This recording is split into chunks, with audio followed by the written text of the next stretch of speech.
ইনকিলাব মঞ্চের আহ্বায়ক শহীদ শরীফ ওসমান হাদী হত্যার বিচারের দাবিতে সারা দেশে অবরোধ কর্মসূচির ডাক দেওয়া হয়েছে।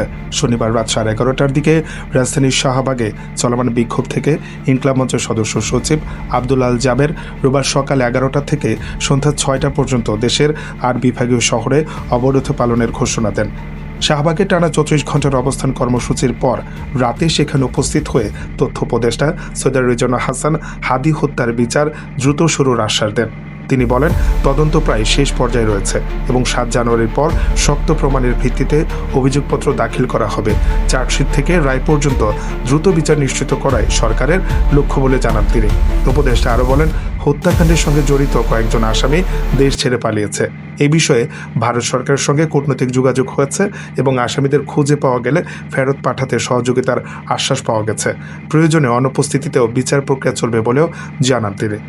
শুক্রবার জুমার নামাজের পর থেকে শাহবাগ মোড়ে অবস্থান শুরু করে ইনকিলাব মঞ্চ। শনিবার বিএনপির ভারপ্রাপ্ত চেয়ারম্যান তারেক রহমান হাদীর কবর জিয়ারত করতে এলে নিরাপত্তাজনিত কারণে আন্দোলনকারীরা সাময়িকভাবে স্থান পরিবর্তন করলেও পরে আবার শাহবাগে ফিরে অবরোধ চালিয়ে যান। এদিকে চট্টগ্রাম, সিলেট, রাজশাহী, ব্রাহ্মণবাড়িয়া, জয়পুরহাট ও রংপুর সহ দেশের বিভিন্ন স্থানে বিক্ষোভ অবস্থান কর্মসূচি পালিত হয়েছে। বিচার নিশ্চিত না হওয়া পর্যন্ত আন্দোলন চালিয়ে যাওয়ার ঘোষণা দিয়েছে ইনকিলাব মঞ্চ।